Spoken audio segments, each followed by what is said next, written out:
Hello, everybody. Welcome back to Tower Casuals, the Destiny podcast. I am your host, Corey Derrick, and alongside me, as always, is the Jotun Tote, the Vault Dwelling, the Mayor of the Deepstone Crypt, the flawless Josh Finney. I haven't been flawless in a few weeks. I haven't played Trials much. I definitely didn't play this last weekend. I saw the responses to matchmaking within an hour of it going live and was like, nope, I'm good. Yeah, It's like that scene out of the second Pirates of the Caribbean when Orlando Bloom's like, I won't leave without Jack Sparrow, when they're all arguing on the beach. And they see Johnny Depp around the corner and he's like, hey, look, there he is. And then he sees all of the islanders chasing him with spears, and he just like very quickly goes, nope, time to go. Yep. That's what I felt like looking at the Trials stats through Friday afternoon. I was like, oh, I was in a rush to get home. Yeah. I guess I'm not now. This was the first week ever in the history of Trials of Osiris that there was not a shotgun in the top 10 most used weapons.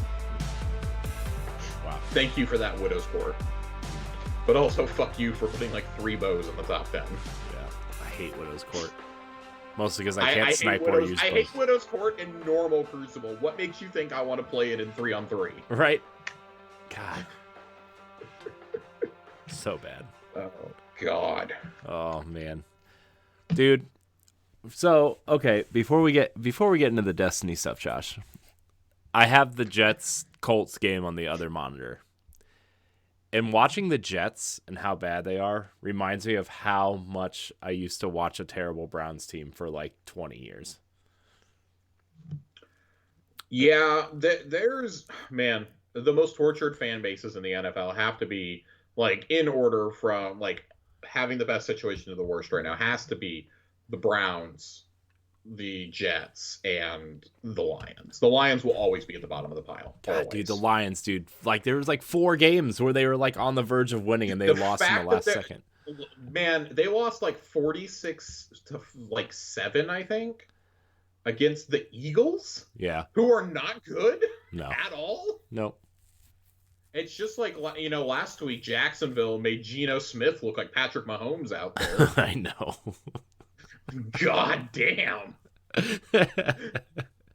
I was like, oh man, we're about to get a shutout. And as soon as those words escaped my lips, touchdown Jacksonville. As soon as I said it. Speaking of Jacksonville. But then we ran the onside kick. Speaking of Jacksonville, did you see who the Packers are re-signing as their backup quarterback? Oh man, the legend himself. Blake Bortles. Jason Mendoza is proud somewhere in the good place. Blake Bortles rides again, baby. Thank God we weren't the ones who signed him. Oh, man, dude, the good place. What a show. That is a show. What a fucking show. Love that show. But Corey, there's in other video game stuff. I know. We got that campaign video for Halo Infinite last week. We did. Let me tell you, it looks really good. I think we talked about it slightly last week. That looks awesome. The IGN coverage this week has been really cool too, seeing the new multiplayer map. Mm-hmm. And knowing that McCaffrey has gotten to play it really, really has me like heated. Mm-hmm. But then I also remember that he's like probably the only person in the industry who's like covered Xbox since its inception. Mm-hmm. Like, okay, at a major outlet. I should preface that because Danny Pena has done incredible work over at Gamertag. No, I think we know. I think we know Xbox. Yeah, but man, just reading that and like doing the ride along in the level today, it was so cool. It just reminds me like, no matter what we may think about the stories that 343 may be telling in Halo, like, just goddamn, those are some great designs. Gotcha. Those games are designed so well. Like seeing the up close character models in last week's Inside Infinite, incredible. Craig I can't wait to lose myself. Craig the Brute got a facelift. Dude, Craig the Brute is ready to go on Halo Bachelor. Yeah. Let me tell you something. That man's ready. He is ready for his close up. Man, dude. Looks great. It's been a great week. I mean, you got that. You got all the Halo stuff. The Forza reviews dropped in the middle of the night. Yeah.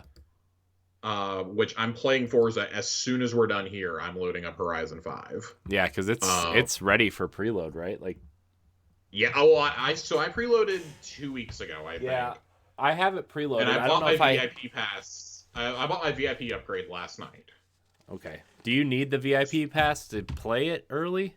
to play tonight. Yes. Even if you're a Yes. Game uh Pass. So it goes live tonight if you bought the premium edition, or if you buy the ultimate add-ons package, which comes with the VIP pass, the car pass, both DLCs, and I think it comes with something else. It comes with the early access. You can play for this weekend with that, and it'll go live at midnight Eastern. Midnight, yeah, it'll go live. So I'll have a little bit of time after we get done recording this. And then that add-on with Game Pass is like $45, I think. I'm like, okay, I play so much Forza, especially Horizon, that this was kind of a no-brainer. Me and A1 Johnny were talking about this the other morning. We were texting each other, and we're like, oh, this is a no-brainer for us. Like, I played so much Horizon 4 over the last 3 years. It's disgusting. Found out this afternoon it's got Atmos and Dolby Vision support. yeah. Which is always really cool to see. And Corey, we saw Elden Ring this morning. Yeah, I know you're excited about that. Good. It looks so good. I still don't know if I want to pay $70. And then, like, real quietly, like, Gran Turismo kind of eked its way in there this afternoon. Yeah, then they Just reveal guys, don't forget about us. We're here. Yeah. Oh, yeah. Hey, we're that other car game for that other console. We're that other car game that hasn't had a good installment since the PS3. I really shouldn't clown on Gran Turismo because I mean, like, 3, 4, and 5 are like arguably the best racing games of all time, like racing sims. But in like for everything, like if you want a hardcore sim, I think the PS2 and beginning of PS3 era Gran Turismos are probably the best ever made. Even though they've gotten better looking and more cars since then. I think definitely like the later Forzas, like Forza 4 and 5, probably give them a run for their money. Just, man, Horizon just like dwarfs everything else, I think. Yeah. It's so good. I'm ready for Horizon. I'm not the biggest racing guy, and it's usually like every other that I'll play some sort of racing thing. I like arcadey racers. So like I was always a big Need for Speed kid. Need for Speed, and I liked Project Gotham. But man, like regular Forza's never really caught on for me. Gran Turismo, I liked Gran Turismo 3 as a kid because that was like the pinnacle of racing games when I was 8. But now it's like, oh man, like if Gran Turismo 3 were to be put on PS Now tomorrow, I don't know that I would rush to play it the way that I would Mario 64, or the way that I would like if Forza Horizon 3 magically. Well, I mean, I shouldn't say Horizon 3 coming back. I still have it downloaded, but if it were made to purchase again, how quickly people would flock to go buy that game, especially the Hot Wheels expansion. But man, good week for non-Destiny games, right? And if you're a JRPG fan, Shin Megami Tensei 5 got some great reviews as well. That comes out next week, right? I think it's out Tuesday, but the embargo lifted today. Game Informer still has a review in progress, but Nintendo Life gave it a 9 out of 10, and IGN gave it like an 8.5, I think. So IGN and GameSpot both gave it 8s this morning. It's got an 87 on Metacritic. I mean, it's reviewing really well. Yeah. I mean, obviously, like its little brother Persona is definitely the more popular game, but yeah, Shin Megami Tensei. I've seen a lot of people say play it like Pokemon and not like Final Fantasy, and that's honestly just so interesting to me. Like in terms of like changing your team, that is a game I will not be playing. I will watch other people play Shin Megami Tensei, but I have zero interest in this game. Yeah. No, I fell down the Persona 5 and 4 and 5 rabbit holes, and I'm not looking to do that with Shin Megami Tensei. If I'm going to do it with any JRPG this fall, it'll be with Tales of Arise. Yeah. But even that, I'm like, oh god, I don't know if I got 90 hours to dump into a JRPG right now. I've barely touched a Metroid Dread. I'd really like to play like this month is cleaning out what's left of my 2020 backlog. I'm planning on getting to Ratchet and Clank and probably Returnal this month. Because once December 7th hits, that's it. That's it. Nothing else is getting played if it's not a shooter for like the next 3 months. Right. So That's fair. But speaking I of did those play. shooters, Corey. Oh, before we get to that, I did play. Yeah. No. I did start playing Guardians of the Galaxy this week.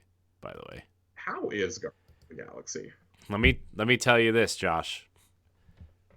If you don't have a PlayStation 5 or a Series X, I would not play it. I played it. I even played it on the Series S, dude, and there's no performance mode on there. Oh, it's locked at 30, and it's really unresponsive.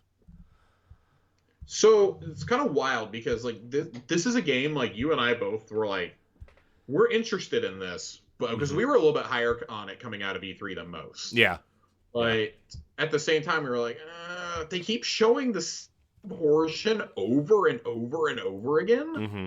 Like, this doesn't bode well. And now you got people coming out saying, like, man, I like these Guardians way more than I like James Gunn's. And that's just kind of wild to me. It's, like, the story is shockingly heartfelt, apparently. Yeah, I'm only about an hour in because, like, I was trying to figure out how I wanted to talk about it. So I played the first chapter through the Switch Cloud, which is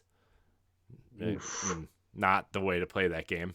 I played about a half hour on the Series S, and I couldn't stand it because it was so unresponsive and the frame rate was just like not. But the Series X version, man, feels real good.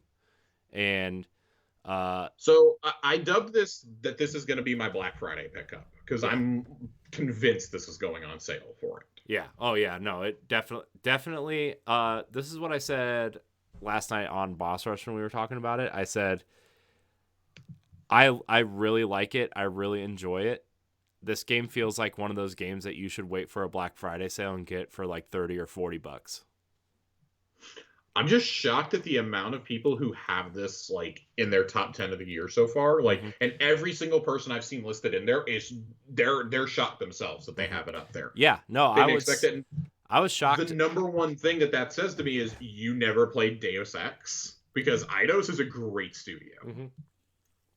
Or even Shadow of the Tomb Raider. Like I feel like there's a lot of that DNA in it a little bit. Like it's definitely a light action RPG. Giving commands to your teammates is really it's really intuitive actually, and like the banter and just like choosing different routes of conversation is really fun, and you can kind of choose which route to take Star-Lord if he wants to be like a dick or if he wants to be like the lovable meathead, like it's really cool. I'm about an hour and a half in. I gotta tell you, it was a surprise so far. Plus, like the character actors for each character, like Drax is really like he's different enough from Dave Bautista to feel unique, but it's just as funny, which is cool. I definitely want to play this when it goes on sale. Like I have 3 or 4 games I want to pick up this month if they go on sale for Black Friday. I want to grab Guardians. That's probably when I'm going to grab Ratchet and Clank and Returnal. Mm-hmm. That's a little bit more complicated. So it's like, I have the digital console. Like, I want to be really careful with the games that I buy for that right now until I can get a disc PS5. God, look at me. I'm like the epitome of being an asshole right now. If you get that disc, I have a digital one, but I need a disc one. If you get that disc one, you tell me because I will take that digital one off your hands. Oh yeah. I got that sexy Halo Xbox coming in next week. Ooh. Neat. I'm ready. It should be in the air by the time we do next week's episode. But Corey, we're here for one reason and one reason only. Yeah. As we are every single week. Yes, Destiny. 15 minutes into the show. The Trials update for the week. Yeah. That's why we're here. Man. Oh man, this is Trials. I'm glad that they've made it. They do make it really clear in here that next week is probably going to be the last time we get an update on Trials for the foreseeable future. It's going to be an update on Trials Labs and kind of their plans for Trials for the rest of the season through the launch of Witch Queen. So for those of you who do not play Trials, rest assured, we've only got like 2 more weeks of talking about this. The population has dwindled, and it's still high, but it's dwindled enough now to where a lot of the casuals have all left. And a lot of people like me who are like, I'm not like, oh, I'm ultra sweaty, but I'm also like, not like, oh, I just want to play quick play. Like, I actually feel really comfortable in a competitive mode now. Yeah. Or even we're like starting to back off. I'm like, all right, if I've got time, I will, but I'm not going to specifically set time aside to run and do it. And it's not like, oh, I don't want to challenge. It's just, I am running into those people now where it's like, oh, double gilded flawless, like in my second match. Pass. I don't want to do this. Like, the first month and a half was great. I didn't see a single person with a flawless title. I didn't see unbrokens. And it wasn't like, oh, I'm just chilling. It was, I was playing people who were my skill level, and I really enjoyed that. Now it's kind of the opposite. Like, I have a limit to how much I'm willing to punish myself. And okay, if there's an adept weapon I really want, like, I should have played this last weekend for Shayura's as an adept, but there's nothing that can make me go do Widow's Court. Right. Nothing at all. We were talking about that before we started recording. Like, Widow's Court is it makes me feel like a terrible human being in a lot of different ways. It's just like that and Reed's Regret are really the only two that I want adept, that I want a good roll on adept. But Reed's, since it's in my pool now, it's like, oh, well, I can just go get a 7-win passage on anything. I only have to go flawless. I just get 7 wins and I can turn it in now. Yeah. So I'm like, okay, cool, because that was the first week I went flawless, was when Reed's was up. So now I just kind of want to go back and boogie for that whenever it happens. You know, maybe get another map or two cleared, like work a little bit on this title.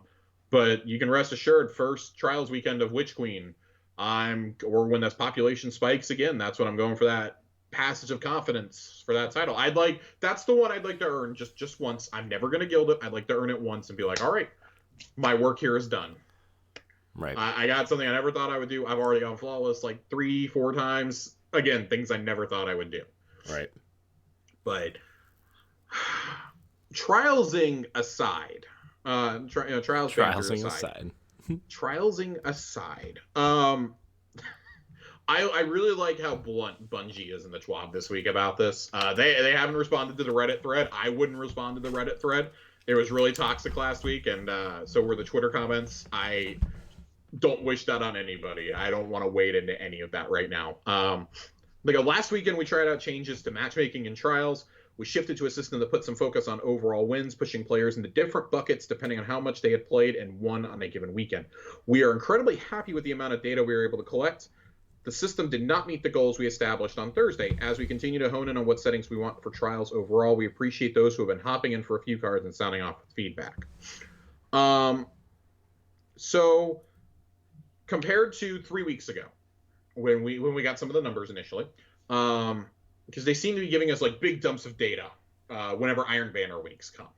Right. It's like, oh, we get 3 weeks of trials and then Iron Banner, which it's breaking it up nicely, right? Average matchmaking time was up by 10 seconds, but if you were on the bleeding edge of win counts, your matchmaking times could easily be anywhere from 2 minutes to over 5. We saw that with, I believe, True Vanguard and Grenadier Jake, I believe, both had that issue this past weekend. And the week before, for that matter, of where their matches were taking forever to match because they're going flawless multiple times in a weekend.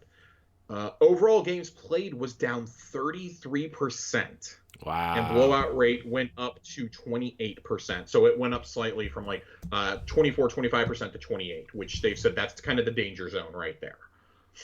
But the games dropping doesn't shock me. This is a pattern we see every single season. You will see trials dips down, and so much of that is because it's predicated on, well, you have to go flawless or nothing. And by now in the season, casual players have gotten their loot. That you've more than gotten your loot if you're just feed in and playing a card or two on a weekend. You have definitely gotten your rewards by now. At this point, it is a lot of the people left are ones trying to go to. We're trying to go to the lighthouse. I don't need any more messenger or Shayura's or Reed's Regret rolls normally because I have God rolls on those weapons. I have a great Eye of Soul. I have a great Adept Eye of Soul. I have a great Adept Messenger now. Like, until they refresh the loot pool, like if they were to bring in Astral Horizon and Tomorrow's Answer, or not, yeah, Tomorrow's Answer. I think it's Tomorrow's Answer. and a few of the other weapons from the initial Trials launch, Summoner, for example, the auto rifle, then I would have me, and I'm sure a lot of the other people who are just kind of in that weird middle ground that I described earlier, would have a lot more of a reason to go in and play. And I'm really crossing my fingers that the December update is going to change out some of the weapons a little bit. Maybe let Igneous Hammer and Eye of Soul take a break for a little while and bring those other weapons in. Or just add them permanently. What harm can it do having 12 guns in the loot pool when you can choose your own loot? Right. But that's a big reason why we're seeing the numbers dip. So now it's the people who want to go flawless multiple times in a week, or who, want to stream it, they want to do carries, things like that. There's nothing wrong with that. It's really hard to get the casual and kind of in cameras we call consumer, prosumer, and professional. It's kind of hard to get those prosumer players in there, right? Right. Like me and A1 Johnny, we were talking earlier today, and we're like, cool, we're going back to match, we're going back to the flawless pool. Okay, we didn't even play last weekend. I had a terrible experience on Cauldron weeks ago, so I didn't even touch it this past weekend. I was busy. I've got some personal family going on right now. It's it's not the thing that it was in September and October, where I'm like, oh my god, I gotta rush to be there. I gotta be on for Trials this weekend. And that's okay. I'm fine with that. If there's only a few weekends a season, which for most of us there will be, if there's a new weapon or two debuted, a new set of armor, then a lot of us will go, oh, that's when I want to tune back in. And that's okay. That's fun. There's nothing wrong with that. But I do think we need to explore a way to keep those player counts kind of consistently high. And I think you're kind of hitting that. Even though you're still having a dip, they're still staying pretty decently up there. Right.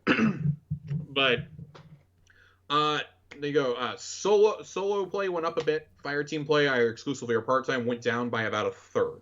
Low to average skill players played about the same, whereas high skilled players played significantly less, and the highest skilled cohort playing 2 hours less on average than in previous weeks. That's pretty wild that super skilled players were playing on average 2 hours less a weekend. Mm-hmm. And fell off in droves, which seems kind of contrary to the opinions that we've seen stated on Twitter and on Reddit. And I think this is something I have to do, is remind myself that the people who go on those sites, or who listen to pods, who are seeking out information about this game, are usually, I'm not saying they're the top skilled players, but they're the ones who are much more ingrained in this and are more likely to engage week to week, right, with a limited event. Yeah. What they say in this next paragraph, and then this is the last thing they say about Trials here. There are some positives. Most of our data is either negative or neutral. Combined with the feedback on social media, this has fueled our decision to move back to purely card-based matchmaking with a flawless pool for the foreseeable future. Next week, we'll have a Trials Lab pre-brief and details on some other plans we have for the mode between now and the Witch Queen.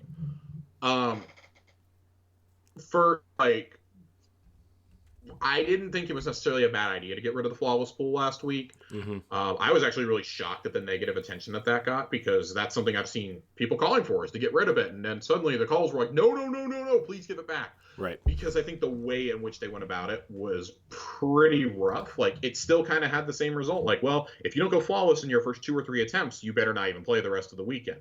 You're going to match against people who have won 30, 40 matches, whether they've gone to the Lighthouse or not. Right. And that's not fun for anybody. That's not players on your skill level. That's just players who sunk a lot of time in, like you. Right. So kudos for moving back to this. And I have a pretty strong feeling that the flawless pool is probably going to be a thing through, I would say, at bare minimum, early January. I really can't. They were working on this solution for about a month and a half. I can't imagine, with Thanksgiving, with Christmas, with New Year's coming, and the anniversary event launching, and the massive update that's going to come with that, I cannot imagine forcing out another matchmaking change before the end of the year. Right. This feels like something you probably want to get out there in that dead zone in January and be like, hey, can you guys come try this out for us, please, before Witch Queen comes? Please, please, please. Because Trials probably won't come back in the Witch Queen until at the weekend after the raid. Mm-hmm. So they're going to give you 3-4 weeks to level up. You'll have their not going to introduce trials on a raid debut weekend. Mhm. Just like I think they said they don't want to have that or Iron Banners going on raid debuts. Because obviously they want the community's focus there. They don't want people who want to do everything to have to choose between, do I try and get my first weekend completion, or do I go play trials? Do I go do Iron Banner because there's 4 new farmable weapons and some of these may be best in class and we just don't know enough about them yet? Right. So I'm okay with the changes we've been doing to trials, but please God, I hope we're done with them. We've done enough. We've had like 8 or 9 weeks of data from trials overall. We're done. We don't need any more.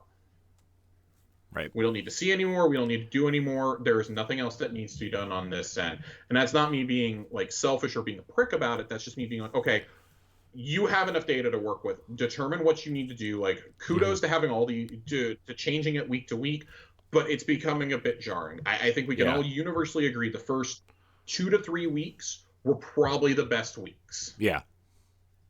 Yeah. Week 1 and week 2 especially seem to have been the most well-received weeks. I'm not ready to pull the trigger. Like I said last week, I'm pull the trigger and pull the panic alarm and say we need to go back to how it was week 1. Because I personally only got to play a couple matches week 1. But I didn't have like the world's greatest experience. Like in retrospect, how I had in weeks 2, 3, and then the one right after the second Iron Banner.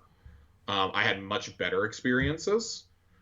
But I'm also not ready to be like, well, let's keep experimenting. Like, no, let's go back to how it was like mid to end September.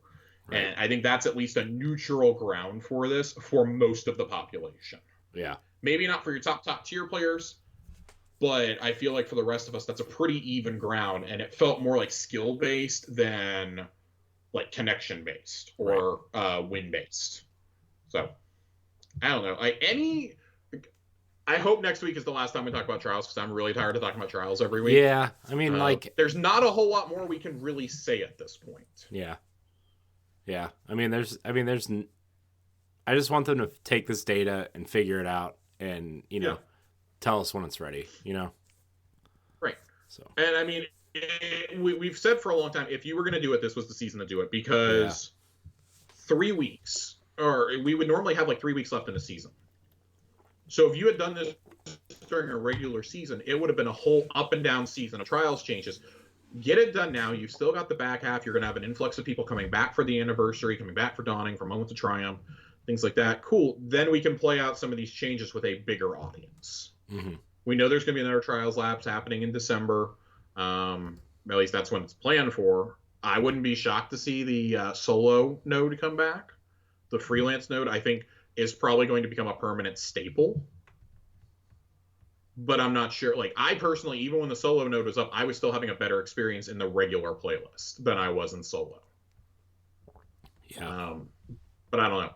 So we'll see what happens next week. I don't think there's anything else that Corey and I really can say on trials at this point. I don't have anything else to say.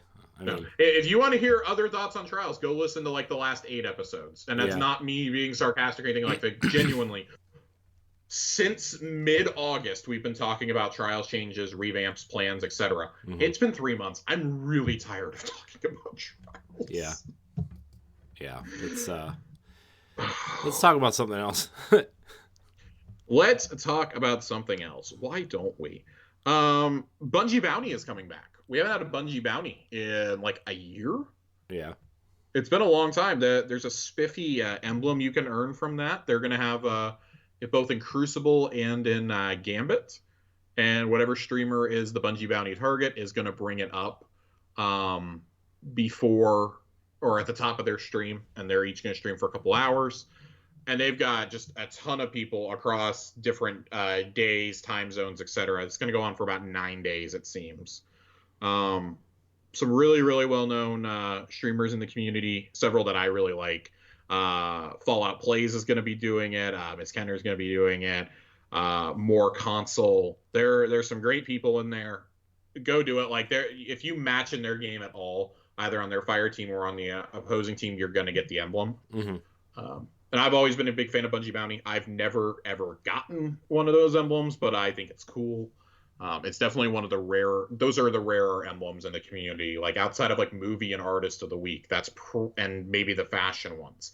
This is probably like the next tier of rarity, or in that same one.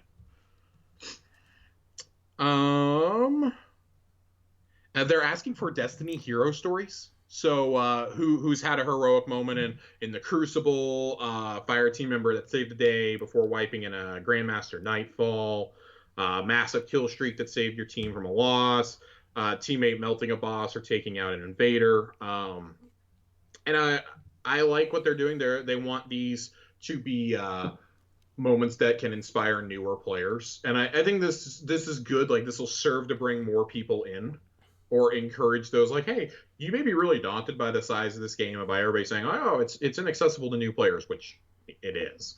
But if you see something cool, you might want to try it out. Yeah. Yeah. Cool. I think the same thing I do about this as I do about Threads of Light. Mm-hmm. Awesome. Cool. Just whatever. More things that the community can get involved in. These are largely things that we've always shared in the community. Right. But I'm glad, better late than never, Bungie's finally acknowledging some of this stuff on their own. Right.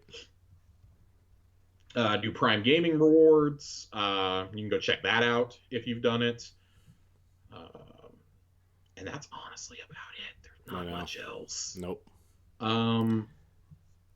There will be several extended maintenance times for Destiny throughout the month of November. I suspect this is to get us ready for the anniversary update, so that they don't have to shut down for like a whole night. Right. So November 9th, November 16th, and November 30th, starting at 5 a.m. Pacific, 8 a.m. Eastern, maintenance will begin at 5:45, 8:45. You will be removed from activities, and the game will be brought offline, and then it'll come back on at 10 a.m. Pacific, 1 p.m. Eastern. So basically lining up with reset. Right. Cool. Cool. Okay. But you're going to have extended downtimes, about 4.5 hours or so. No, I'm reading this wrong. 2.5, 2 and some change. 3 and some change. I promise. Math is hard. I swear to God. You can get back in at 9 a.m. Pacific, 12 p.m. Eastern, which That's will 4 line hours. up with the new reset times after daylight savings time kicks in. On Sunday. I forgot about daylight savings time. Yeah, I did too. That's why I was like, I know I'm doing something wrong here. Maintenance will conclude an hour after. Do we really need daylight savings time anymore? No, we don't. We haven't needed it since like the early 1900s. Like, it's just stupid. Just get rid of it. Who cares? But yeah, so three of the next 4 Tuesdays are going to have extended maintenance. The only one that won't is the week of Thanksgiving, which makes kind of perfect sense. So 3 of the next 4 weeks leading up to the anniversary update. God, we're only 4 weeks away from that. I know. Are going to have extended downtimes. I would be shocked if there wasn't a downtime that morning. I pretty strongly suspect that it's probably going to be brought offline for about 5 or 6 hours that morning to put stuff in. But who knows? That's going to be part of the fun, because as it's addressed here at the end of the TWAB. The TWAB. I had to do it. I had to sneak it in there somewhere, guys. You did. The next few TWABs will be a fun time. We'll have more details on upcoming Trials labs. Boo! Oh. No trials. They said fun times. A kickoff of sandbox conversations in preparation for the December patch and more.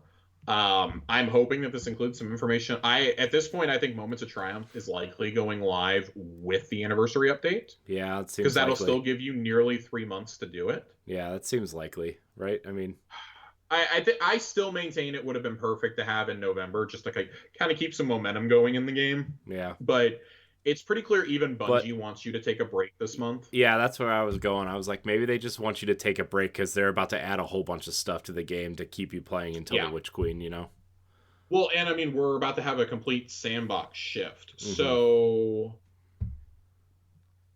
like Paul Tassi wrote an article on it earlier this week. Of course, Paul did. About what do we know so far, and we've talked about some of them, like Whisper the Worm. We know is coming. Vex Mythoclast, Doom Marchers. There's a few of those. Shatter Dive is getting a big nerf. Most of the patch is kind of a secret right now, though. So I'm very interested to see what happens there. Like, I'm kind of secretly hoping for an artifact reset, even though I don't think it's going to happen. What if I desperately want to use something other than Overload and Unstoppable mods? What if the artifact for the 30th anniversary is like an elite skull?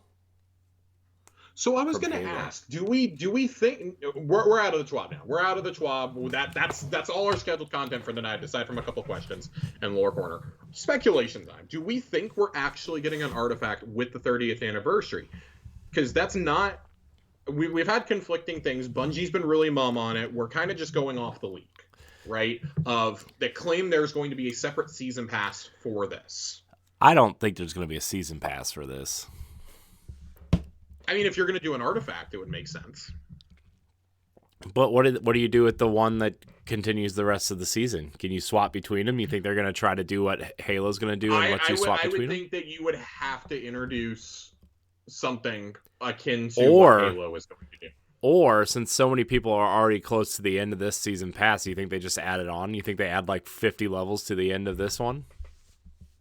I would be thrilled. I think the difficult part with that becomes because they would want to build. Again, we're going into purely speculative territory. Supposedly, the anniversary pack was going to have a season pass attached to it that was going to feature Oni armor and Marathon in it, right? Well, the Marathon armor, I believe we've seen, and that's going to be in the store. I don't know. We know that there's going to be some armor that's like just flat out given to us with the anniversary, because the anniversary pack is giving us a couple weapon skins. It's giving us the helmet skin, which at this point, the helmet mod that you're getting, if it's not Master Chief's helmet, you've just completely failed all of us. Mm-hmm. That's the only thing. If it's a universal helmet mod, that's the only thing I can possibly think of that it is. Mm-hmm. I believe a couple ships and some sparrows and some emotes are going to be a part of it also. Mm-hmm. There has to be more Halo stuff involved in this, right? Like, it just feels like with Bungie's history, like that's where, like, I know people know that, like, no Marathon and no Oni and stuff, but Halo was Bungie until Destiny, right? Like, I mean, you got to think that the Halo stuff is partially being kept on the down low by Bungie, because Bungie likes to surprise people. Look at how often we've gone into an event not knowing what's going to be available until the day that we load in. Yeah. Unless you have data miners, obviously. Look at how often we haven't been told things by Microsoft until the last minute. I think Microsoft probably wants all eyes on them for Halo's promotion. And so I think it is extremely possible we load in that morning, and that's when we see all the Halo content. Is when we load in. Because that's the day before Infinite then. It's the final push to get you pumped. Yeah, that's fair. Because right now they're rolling out short films for Infinite. They did the campaign overview. We're probably getting another one on the 15th. We got the IGN First series with Ryan McCaffrey going on. I wouldn't rule out one more flighting test, like maybe the week before Thanksgiving. The weekend before Thanksgiving. The weekend after. I wouldn't rule that out. There's so much coming. Like, Halo basically has an entire month to itself now to build up. Yeah. Now that Forza's out and Call of Duty will be out by the time you're listening to this. Yeah. Like, you got Battlefield, but I think the hype for Battlefield kind of tapered off after that absolutely atrocious beta.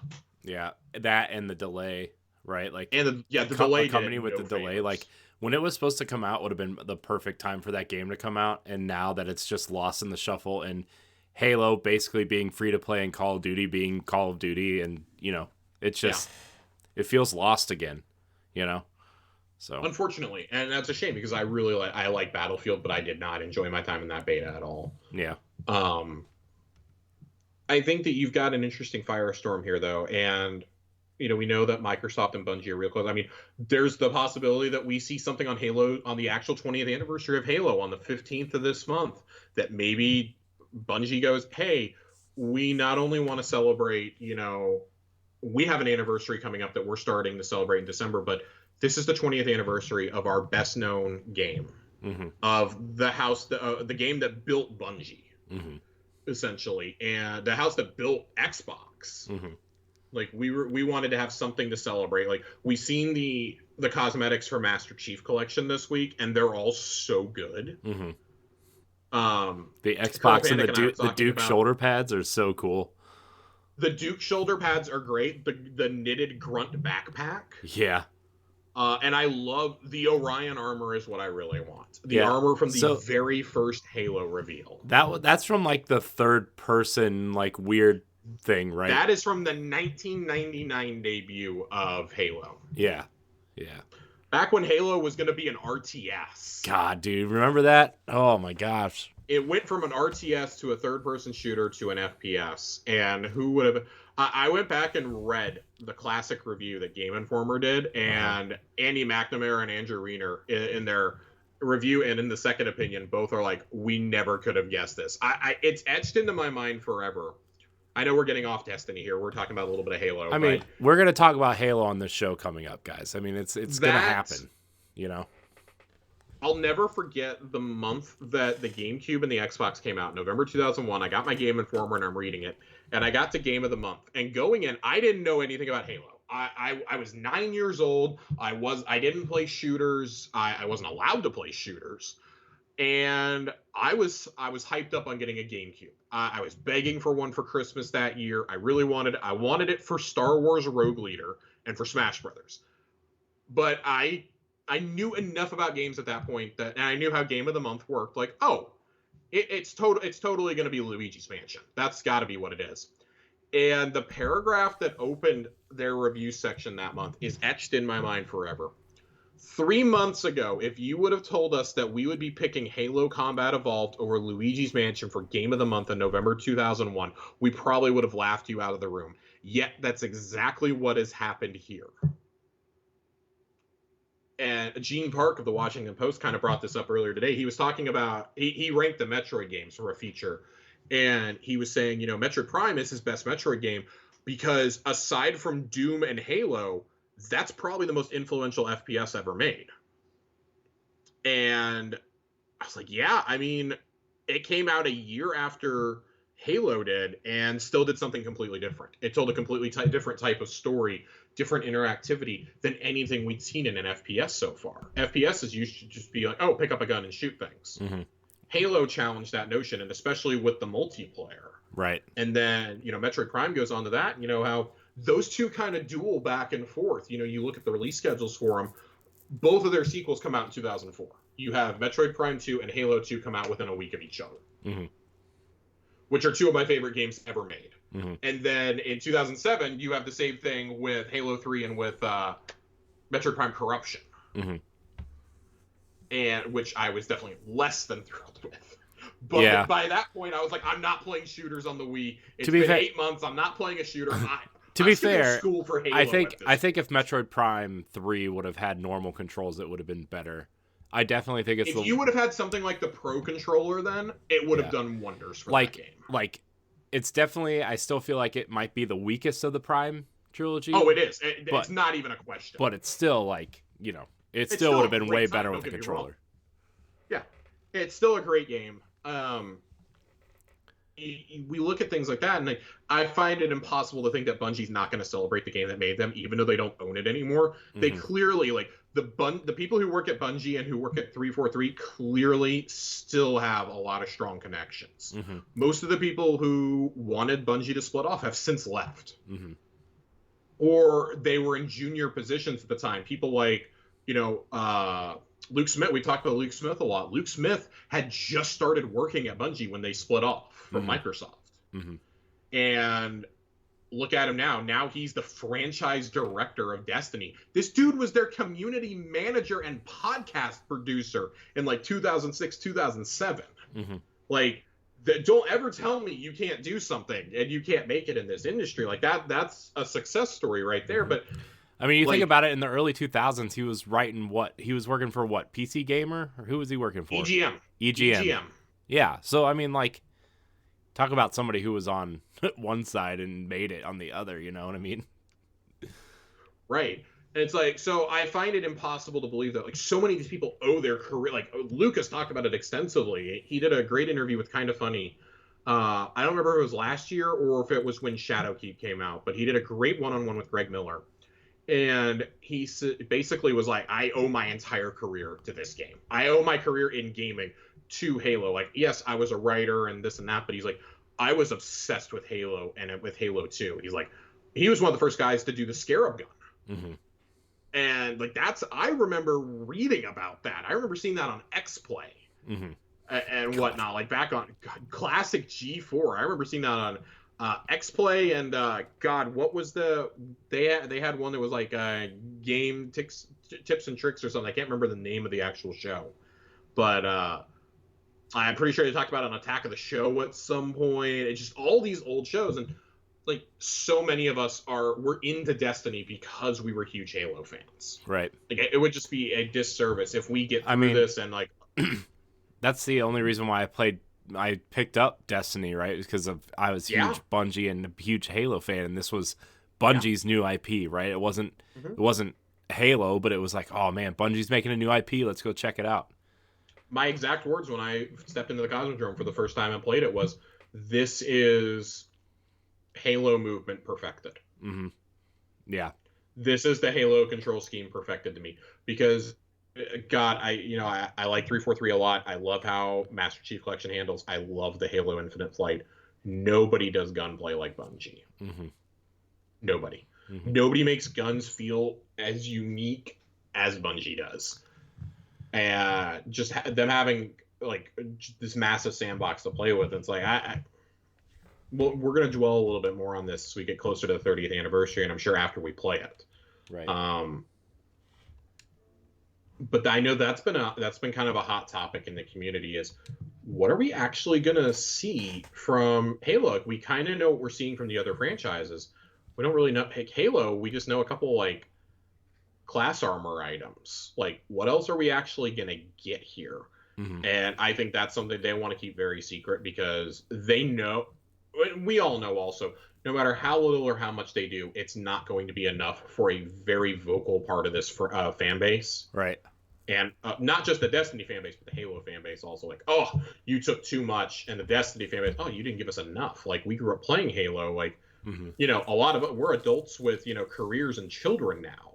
But we grew up doing LAN parties. Mm-hmm. The early days of Xbox Live. Oh, my gosh, dude. LAN parties were crazy. And, like, I'll save those stories for when we get into Halo stuff, but man, LAN parties for Halo 1, man. Oh man. Woo. Corey, we have two. We're going to change things up. We're going to do our questions before Lore Corner tonight because I actually remembered that we had questions. So our first question tonight comes from Stonky2 over on Twitter. Stonky. I'd love to. Stonks are rising. I'd love to hear what you guys would do if you had control over a brand new seasonal event like Guardian Games or The Dawning. What would it be about? What would the activity be? And what would you want to see for a specific armor set or weapon? Thanks and love the show. Man. I'm going to let you go first here, Corey. Man, I have ideas. When I saw this question, my first thought was like, well, I want Prison of Elders back, but I also was like, I don't want the like wave, like the round based wave based type thing. Like, cause that takes too long. I want an event that takes like 10 or 15 minutes, get in, get out, maybe have some sort of competitive thing. Right. Then I was thinking of like, what if you took like almost like a quicker version of Gambit almost, where you're like, okay, you go into the prison, right, or some place, right, and there's you have two teams. It's like a team-based competitive thing where you're trying to take out these enemies, and maybe you do some objectives during the round, right, and then you summon an enemy, but then like you can invade the other team right? But you don't have to like collect motes and bank them. It's a quicker version of Gambit. It's a more aggressive version of Gambit almost, and that's kind of what I'm thinking. And then you get like this, like maybe Varix puts it on, and you get this really cool House of Judgment style gear, or maybe Mithrax puts it on, and you get like cool Mithrax themed armor or something. So, like, I definitely agree with all that. I've said for a while I'd like for Trials of the Nine to come back, but be a Gambit-centric activity, given Drifter's connection to Paladin Orin and the Nine themselves. Right. I'd love to see that. We know we're kind of delving into a little bit more of that with the new dungeon that'll be in the Loot Cave, with Zur being the one who guides you through that. Right. Into the kind of the realm of the Nine. We know Prophecy definitely fooled around with that a little bit. I would like to see more of that. Maybe bring back, like, I don't know, like, kind of similar to how Gambit Prime was, like, refine Gambit and then make Gambit Prime like a limited time mode as Trials of the Nine. I think that could be really cool. Anything that gives us the opportunity to earn more unique loot is always going to be welcome in my book. Mm-hmm. When I think specifically of a timed event, though, that we would get like once a year, I think the easy answer to jump to is Sparrow Racing League. Yeah. I don't personally want Sparrow Racing League. I could give a crap if it comes back. If it comes back, cool. Like, that, it is something else for people who do nothing but play this game to play. I think Sparrow Racing League would be fine to come back as like an event in like late May, early June, maybe. Yeah. When was it? When was it the first time around? Was it? It was right after the Dawning, though, right? Oh man, I couldn't tell you. I think it was in the winter. Guy. I think it was. I think it was too. I think it was after the Dawning and before Crimson Days. It was like the event that took place in between that for like 3 weeks. Yeah. I think you could slot. I mean, you could slot Sparrow Racing League in a couple times throughout the year if you wanted to. Mm-hmm. You know, maybe like, I don't know, like the last couple weeks of whatever season leads in November. If you're going to be on a cycle of February to February, you know, okay. Like, we know we have Festival of the Lost, but what if we took like 2 weeks off and then we gave you 2 weeks of Sparrow Racing League, something like that. I don't know.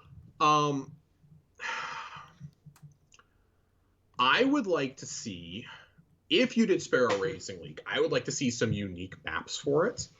I would like to see, maybe you have to race through the city streets.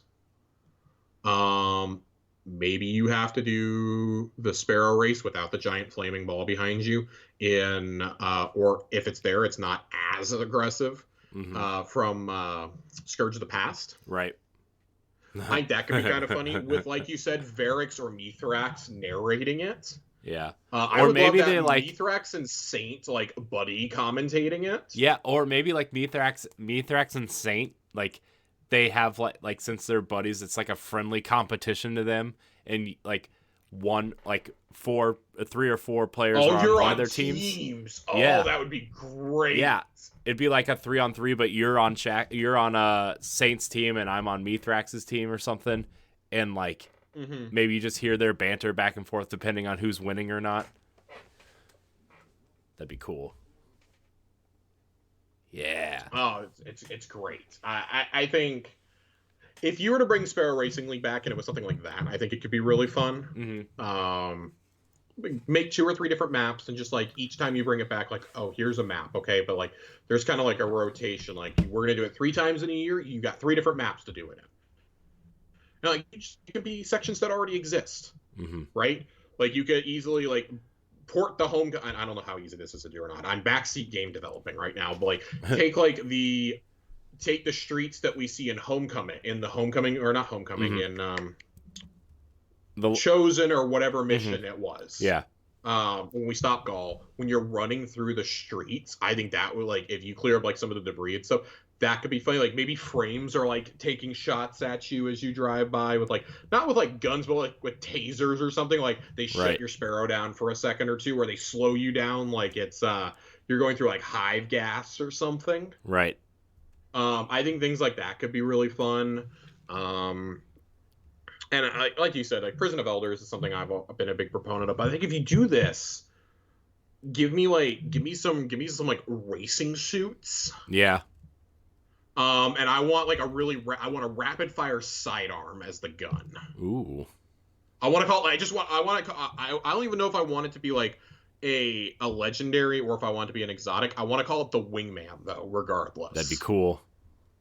It's a good. If you that's bring a good name. back Sparrow Racing League, I want racing suits. I want the Wingman, and I want an exotic Sparrow out of it. Yeah. But I want it to be like a big bulky Sparrow, like a fucking NASCAR racer. Like Mithrax and Saint built them themselves.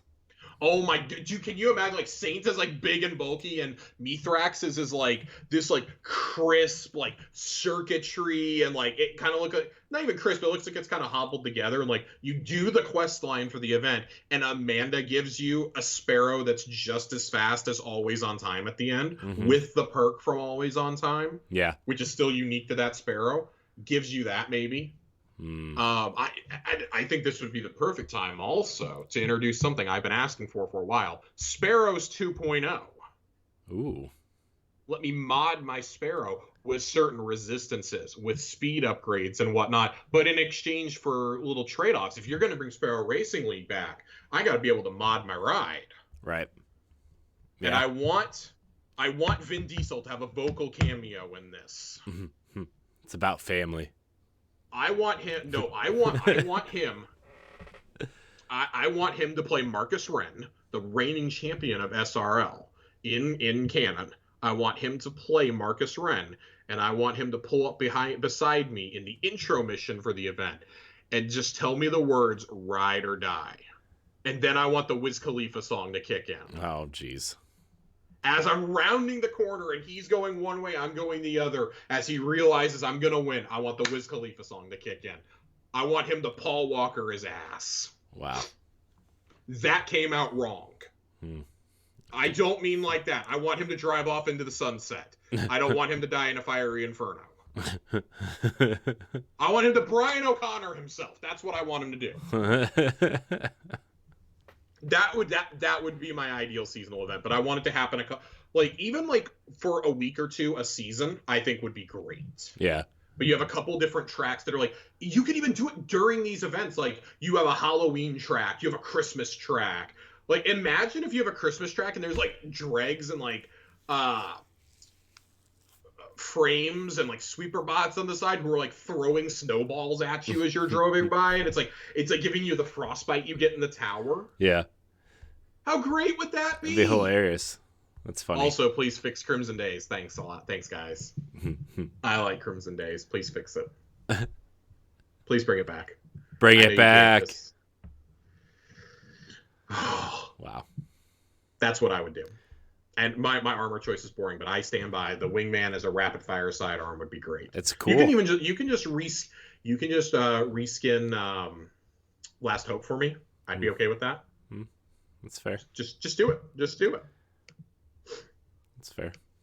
It's do we have any other comments on seasonal events that we would like to see? No. I'm good. I stand by mine, but also that's a cool way to kind of upgrade Sparrow Racing League. I think that's one of the only ways you could like feasibly bring it back. Yeah. You would have to make like a whole thing around it, but I think like the introductory time to bringing it back would be just perfect. Do a Sparrow revamp similar to how you did Ghosts. I don't see any reason why we can't have Sparrow mods also. Yeah. Sparrow horns, dude. I want my Sparrow horns back. I want to annoy my entire fire team by playing La Cucaracha as loud as it can possibly go. Repeatedly, over and over and over again at the beginning of Deepstone Crypt. Wow. Our second question tonight comes from Tom Cat and Socks. Can you guys talk about what builds are your favorite, specifically when pairing exotic weapons and armor together? I'm going to let you take this one first. Yeah, so funny enough, I know that John is internally screaming hearing me say this out loud. I've moved away from using exotic armor a lot this particular season. And really since Stasis kind of came into play, because Stasis has allowed for so much more build control just within the class.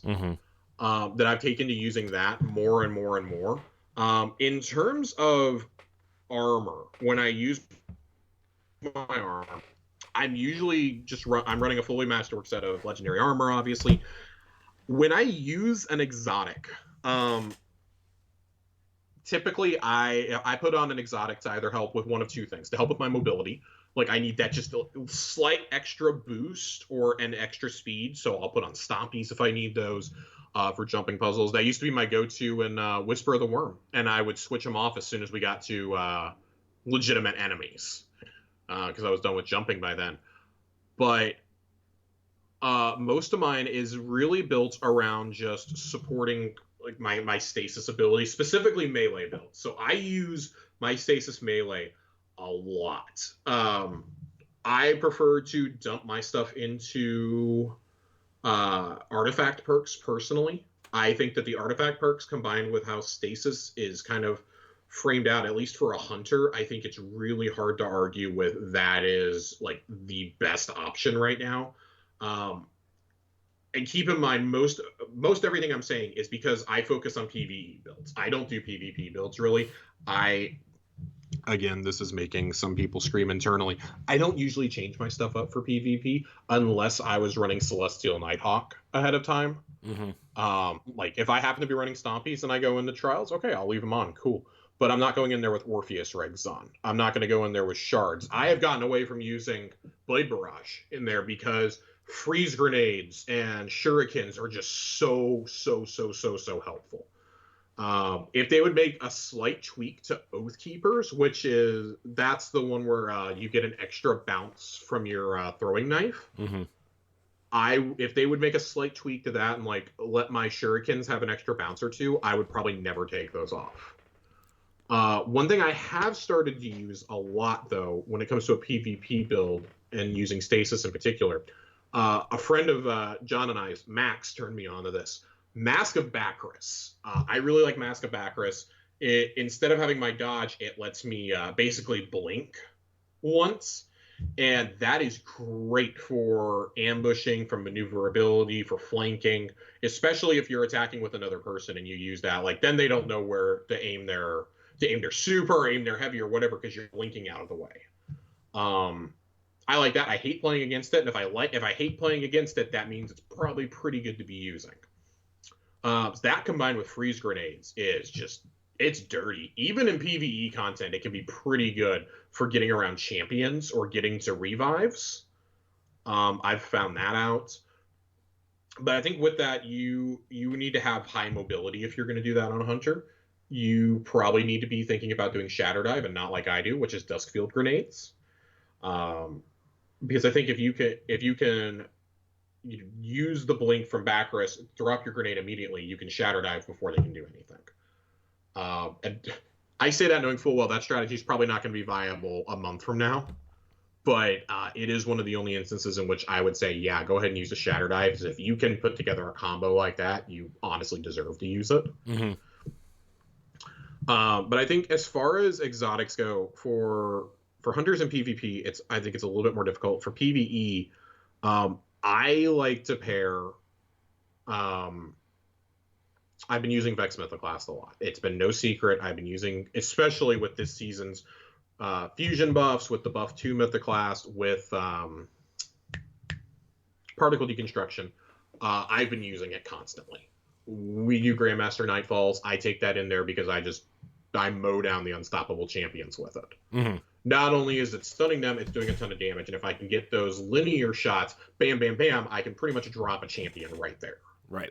I think it's really hard to argue with that. With that, I like to pair that with something in my primary slot that can kind of I like to always be building around. So I build around stasis. Like I said, I may not be building it in terms of exotics, but for example, one of the mods I have on my class item, and I wanted to make sure I pulled this up so that I'm saying the name of this correctly. I run Thermoclastic Strike. So solar and stasis melees disrupt combatants, stun them, delay ability regeneration, and lower combatant damage output, and it is strong against overload champions.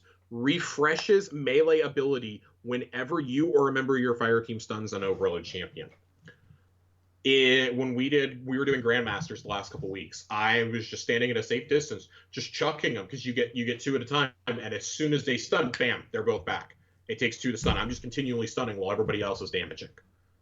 And then I've got my unstoppable Vex Mythoclast with me, so that allows me to kind of have a little bit more freedom in how I want to do my build. Do I want to take in Reed's Regret as my heavy, or my Threaded Needle, or do I want Threaded Needle, or do I want to focus on something else? Do I want to take a sword in for this instance?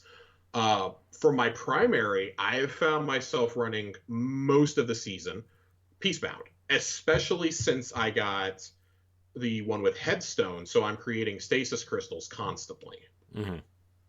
That's been really useful, because you go Shattered, that's extra damage that you're doing, right?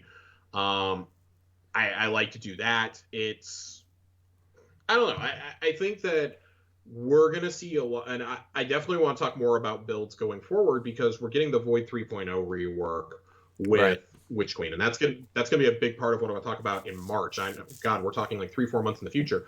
After we get through that initial raid weekend, I want to start playing with builds then. I want to see like what I can do with, top and bottom tree tether. I want to have as much customization. Plus you'll have weapon crafting you'll have weapon crafting to go in with those builds, we'll have too. Weapon crafting. Like, I don't think we have to worry about, this gun's not available anymore because the season is gone. No, just go craft it. Mm-hmm. And I think they've made it to where it's less and less about what exotic you have in certain modes. And it's weird, like for hunters right now, I don't think there's, I promise I'm being really long-winded with this, but I'm almost done. We're in a really odd place as a subclass, I think, because I don't think there's like one exotic that is just dominant in either mode. I think Bacchus is pretty close to being dominant in PvP. But I shockingly don't see people use it a whole lot. Yeah. And I think for PvE, I've aired my grievances so many times about this, but it's Celestial Nighthawk. I did have a build last season that I built around Star Eaters, and I was going to do one around Radiant Dance Machines, but both of those got nerfed into the ground immediately and are literally unusable. So right now there's no point. Now I'm going to write down this question because I want to come back to this question in 3 months when we get the Void 3.0 rework, because I really want to build something around Orpheus rigs. Right. Orpheus rigs, and I think Graviton Forfeit is another one I want to build some stuff around. I'm really excited to see those, not necessarily get reworked, but I'm excited to see how they're going to fit into Void 3.0. Even Vision Vest. I would say Gemini Jesters are really good. If you're running a high mobility build and you're a hunter, Gemini Jesters and Bacchus are probably the way to go for almost any act. I mean, they can work in PvP or PvE, but if you got to run for hunters, there's pretty much only 2 choices right now. Like, I would say Tether is an option now. It wasn't for a while, but man, you can't. The pure damage output from Celestial Nighthawk is just stupid. It's stupid. It's absurd. It's still absurd. Star Eaters would have been so much better. God, I'm so upset about those. I hope those get a rework in December.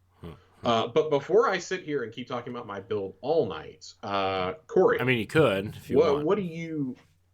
I don't want to. I forgot the other part of my build that I do. I did mention to say this. I tend to be the one who runs Focusing Lens for my fire team. I slap it onto my cloak, and I run it. And for those of you who don't know, Focusing Lens, light abilities do bonus damage to combatants affected by stasis. So I, chuck my grenade out there or my stasis tornado, and then we just unleash hell. Especially, with Big Hammer, with shields, with chaos reaches, with Nova bombs. It's great. I mean, it may take us a little while to, kind of make a new Focusing Lens build, because I was doing these back in Hunt and Chosen. Mm-hmm. But now it goes, okay, we have this. I drop my tornado on whatever boss it is in a GM or on a raid boss, and everyone can just unload, and it's just doing insane amounts of damage. You're one-phasing bosses, right? If you do things correctly. So I would say those are the two most essential things to my build right there. That and just I really focus on mobility and resilience. As a hunter, I'm a little squishy. Hmm. Um, Yeah. now you can go, Corey. I promise you can go now. All right. So obviously, I've been pairing the fusion rifles with the mods from the artifact, right? I don't think we need to go into that anymore. The linear fusion rifles with those mods, or the sword, right? Those sword mods and stuff. But so probably about 3 or 4 months ago, which I should probably update these and ask. Speaking of A1 Johnny, he gave me some pretty decent builds for Titans. Because I usually run Solar Titan or Sentinel Titan. I don't really see a decent. I don't really like go out of my way to run the other ones. Although, with that Titan chess piece, obviously Striker Titan is a lot more viable these days. But I've been running a lot of Solar Titan with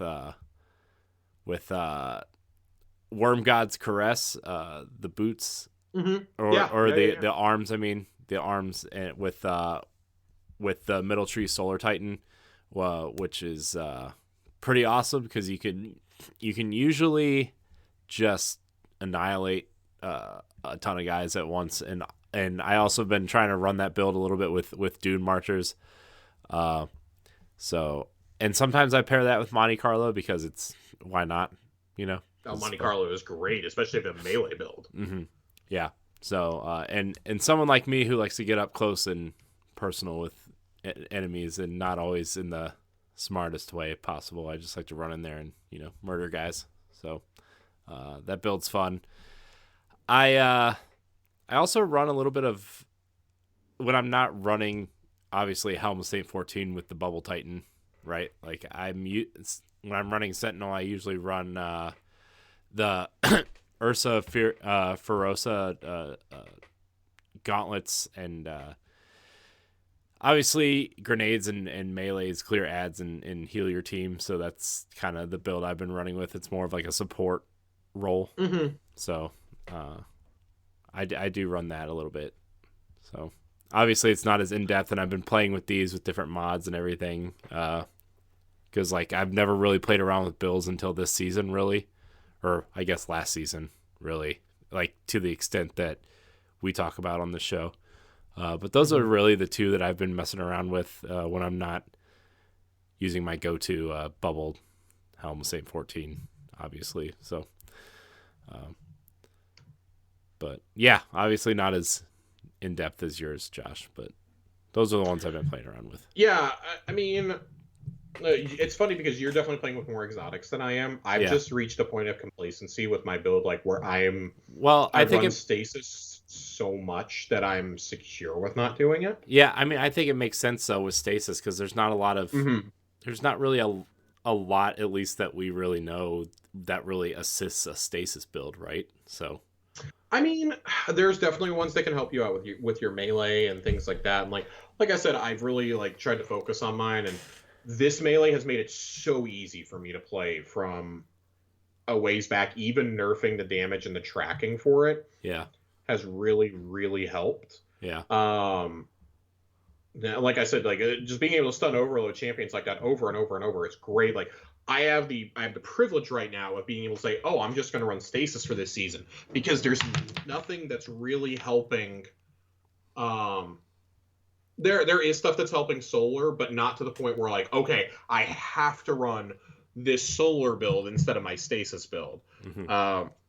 But I mean, like my armor mods largely stay the same outside of that, like season to season. Like I have a charge. I always have high energy fire on. I like to run charge with light mods a lot. Yeah.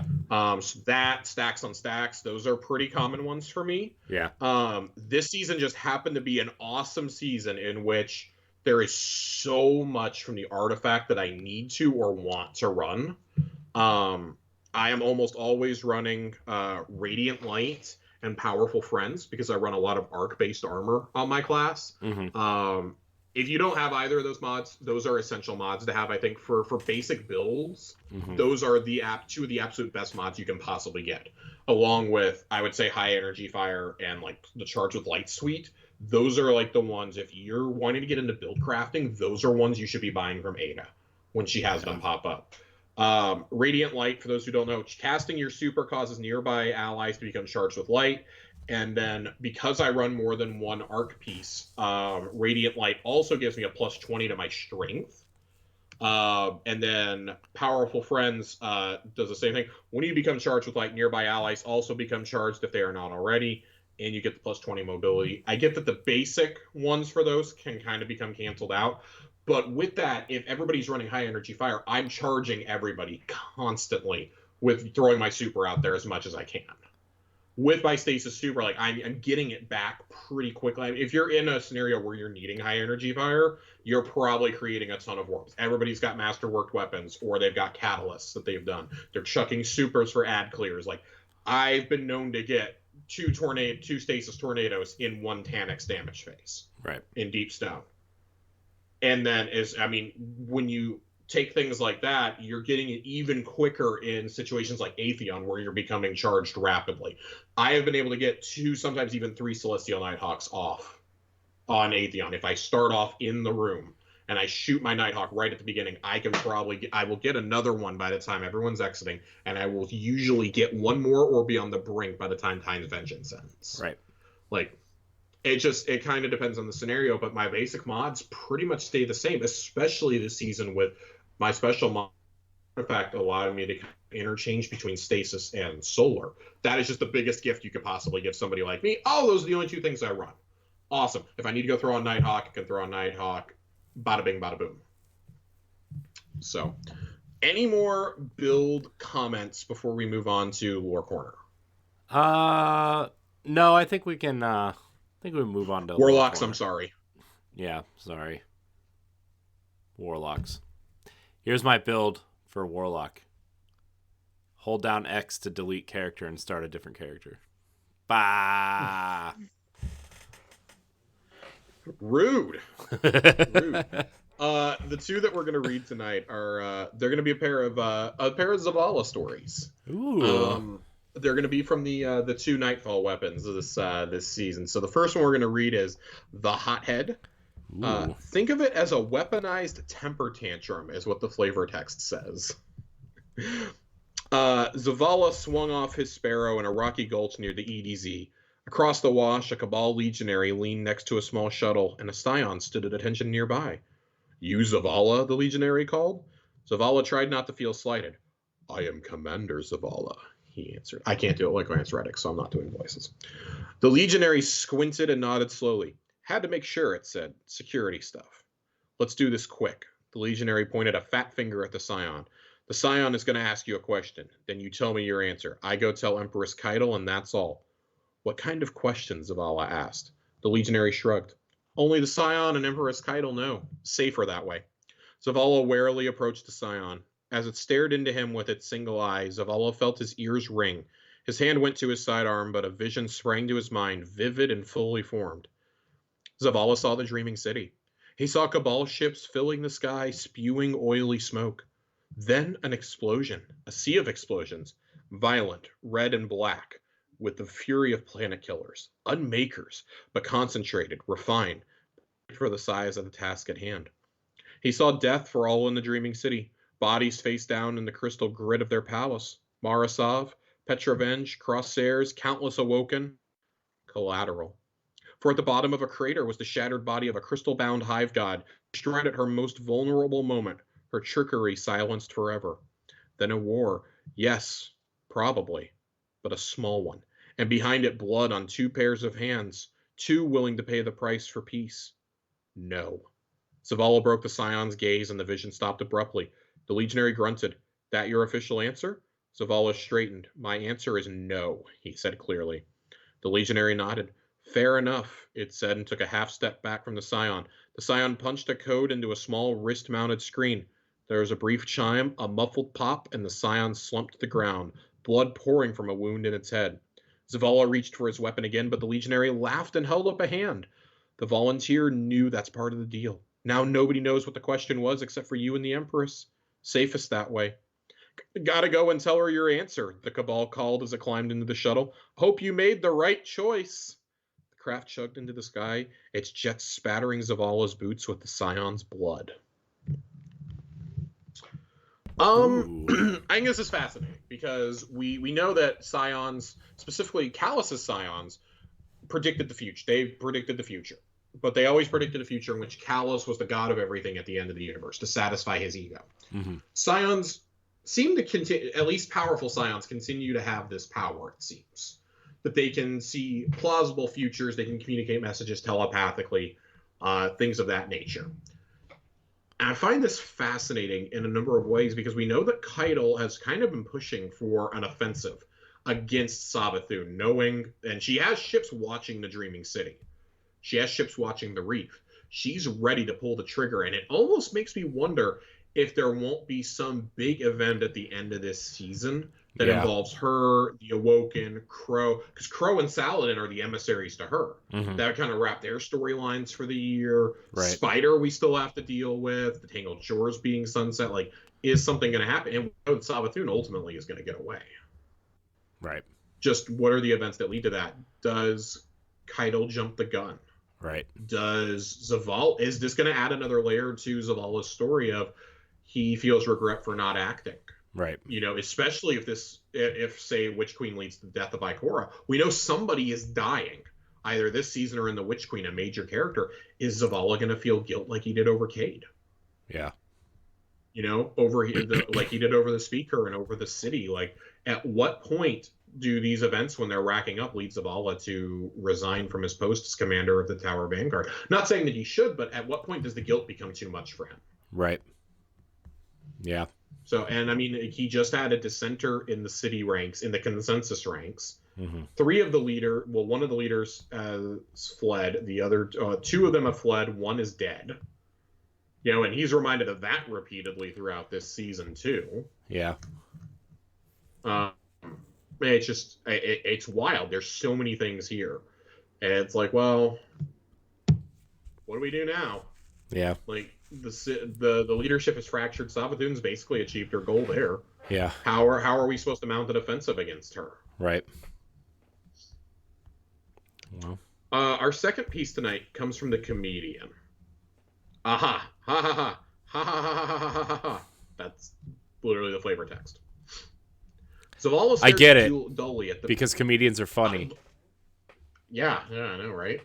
Zavala stared dully at the desk on his the papers on his desk. Reports splayed out in front of him. Sightings of Osiris moving toward the Dreaming City. Dispatches for Saint 14 and Crow. Reams of dire investigations from Ikora. On page after page, the name Osiris jumped out at him, and then the name Savathun. He reached for an older report, something simpler buried beneath the damage assessments from the Vex incursion in the Batsa district. The smoke from the attack they had barely cleared, but felt like so long ago. He found Rahul's analysis of the Endless Night. It detailed how the Vex energies pouring from their network blocked the sun, drained the resources of the city, how the pulsing of their particular frequencies made the citizenry paranoid and susceptible to suggestion. Zavala resisted the urge to crumple the report in his fist. Instead, he stood and turned to rest his forehead against the tall window as he closed his eyes. He remembered when he ended Osiris's exile from the city and allowed him to stay in the annex. He remembered when he spoke with him about the death of Sagira, when he consulted with him on what to do with Crow, when he brought him as counsel to meet with Keitel. And he remembered how each time the sun had been shining.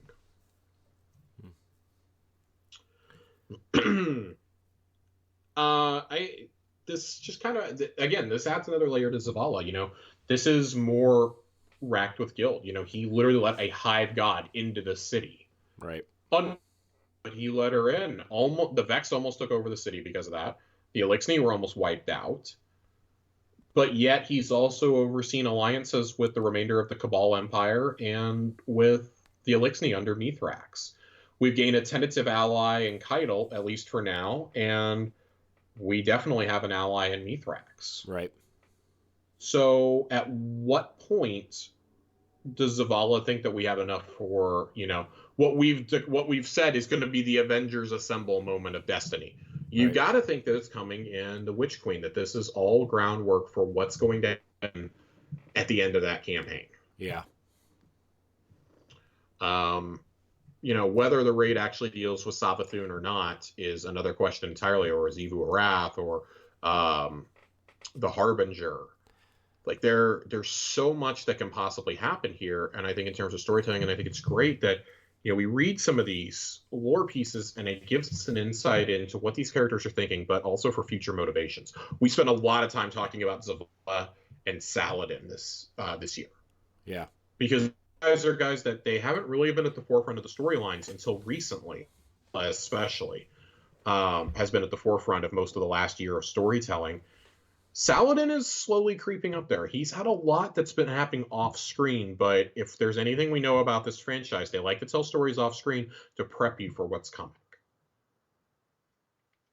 So I think that when we take a look at this, Zavala clearly wants some form of revenge against Savathun, but Savathun's been watching him for a long time.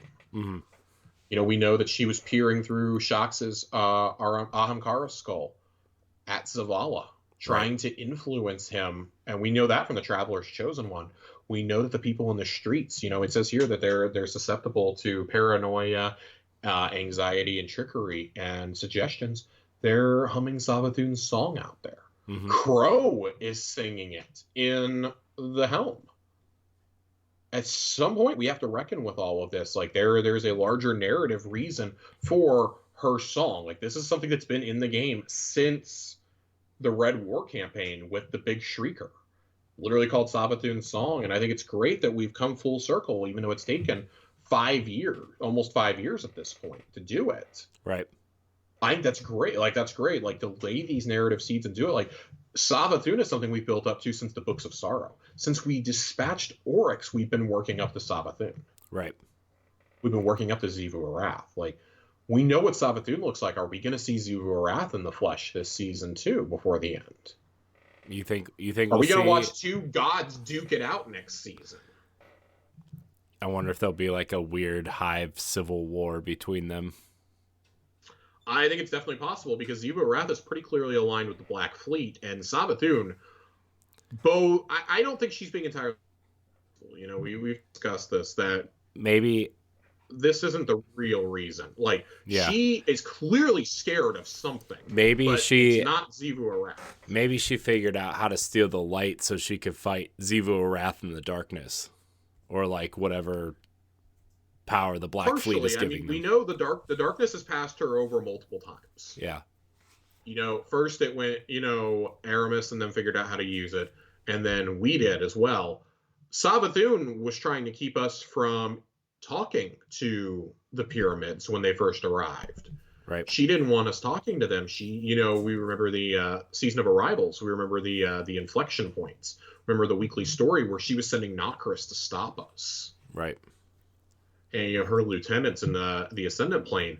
She very clearly did not want us. And when that scheme failed, that's when she was like, yeah, fuck it. I'm going to kill Osiris, and I'm going to take his body. I'm going to come to the city as a familiar face. Right.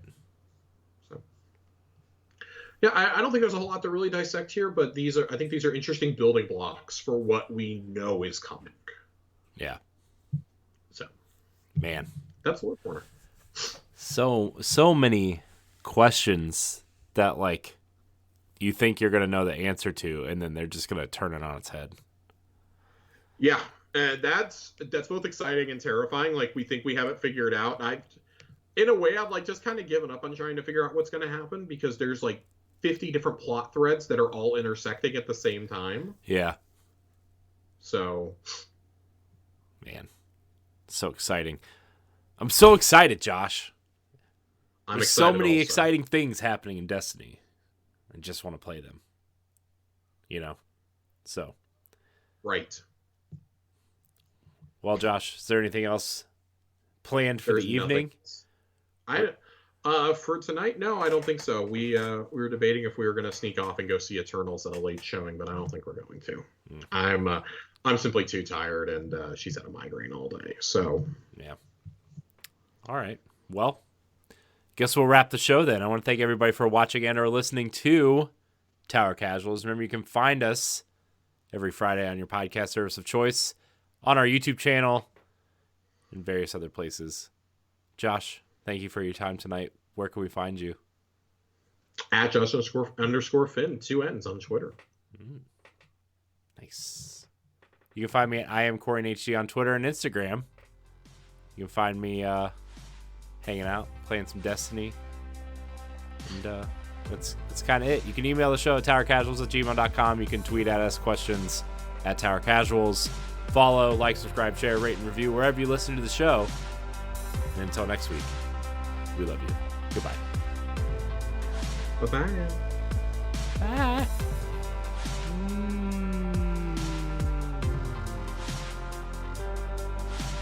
You need to stop, sir.